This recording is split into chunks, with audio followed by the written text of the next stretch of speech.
Alright, in this video we're going to go over answers for the second networking quiz. I'm showing answers here. These are in a different order than you probably saw them because it was randomized. We'll just go through the answers very quickly because all of these we've explained where these come from before. So for the first question I have here, how many bytes in a MAC address? The answer is 6. How many bytes to store an IPv4 IP address? That's 4. And then for version 6, there's 4 times as many bytes, 16 for an address, and that's 128 bits. So sometimes you remember 128 bits. True, false. Version 6 IP improves. One of the way that it improves is it has a larger address space. That was the main reasons. One of the main reasons for going to version 6. There's some other differences as well.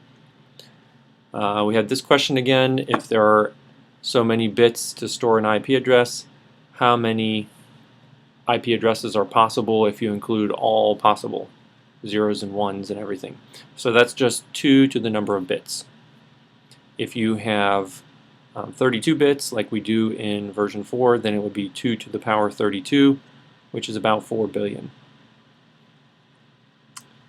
The question about capturing TCP traffic in Wireshark, the answer that I came up with was here. So we go into Wireshark, we get the IP address of whatever the website is that we're trying to go to.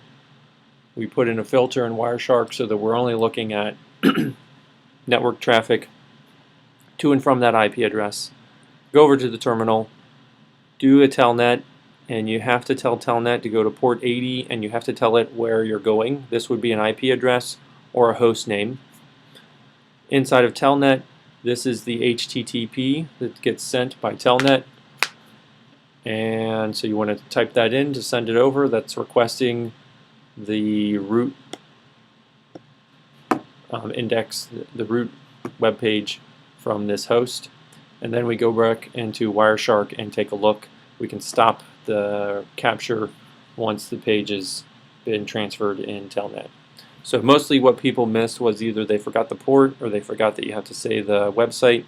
Some people put what happens in Wireshark and telnet separately, but you need to say which order, because if you do the telnet stuff and then you open Wireshark, you won't see the traffic because you didn't open Wireshark yet. So that was a point off as well. Linux commands and their descriptions. This was just a fifth, 0.6 per 1. Those are the correct answers. And putting them in the right order. Some people flipped the order. If you flipped the order, it was counted correct. Some people still weren't getting line code bit encoding. So we have the right ordering is an HTTP protocol is the protocol for getting web pages. That is normally sent using TCP, and TCP uses IP packets, version 4 or version 6, and those can be sent wirelessly. They can be sent to your ISP over that protocol. They can be sent over Ethernet. So Ethernet is a particular protocol for sending IP packets. And then when you actually are encoding bits, so underneath the Ethernet protocol, you actually have to put bits on a wire, and line code bit encoding is one way to do it. True, false again, TCP is a reliable in-order protocol. That's true. UDP is not. OSI model is not as commonly implemented. That's true. It was more popular at one time, and then TCP/IP kind of dominated in market share.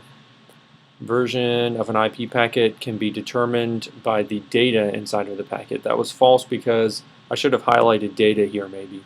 The version is definitely in the header of the packet. So in the header, it does have the version. In the data, it probably does not. Or the payload. So data or payload. Payload might have been more clear there as well. So finding the name for a DNS server, we know how to do that. This was the answer for cbs.com. Then for indiana.edu, interestingly, we have a DNS server in Illinois. IP address for CS as viewed from the outside world is this. So if you ping CS, this IP address shows up. And X5, same thing. Going into CS and looking at the broadcast address for the ETH0 network interface, that address is this. There's multiple internet or network interfaces on CS because there's multiple network cards. ETH0 is this one. And it's the same for X10 because they're in the same subnet. Acronym for the network protocol used to transport website and email traffic, TCP. And I didn't want the IP part of it there. TCP port for website traffic is 80 by default. It can be other ports, but if you don't specify a port, it'll send it to 80. Maximum number of bytes in a version 4 IP packet is 2 to the 16th minus 1 because it's stored in 16 bits, which is this value. Smallest size for a TCP header is 20. You just have to look that up. Smallest size for a version 6 IP header is 40, and most of that is from the address because the address takes 16 and you always have a source and a destination. That adds up to 32, and then you have 8 bytes of options and other information. This question we had on the last one, it hasn't changed. Minimum number of packets that needs to be transferred back and forth to get a single packet of data. So this includes sending a synchronization packet from the client to the server. Server responds with the synchronization sync and ACK in one packet. Client responds with an acknowledgement. That's 3 packets just to get the connection established, and then the server could send something already, or the client could request one. I just asked for 1 data packet. So whoever's sending the data packet, they send the data packet, and the other side responds with an acknowledgement. That's 2 more packets. Smallest number of bytes in a IP version 4 header is 20. Standard port for SFTP is 22. That's the same as SSH. Alright, so those are the answers. The end.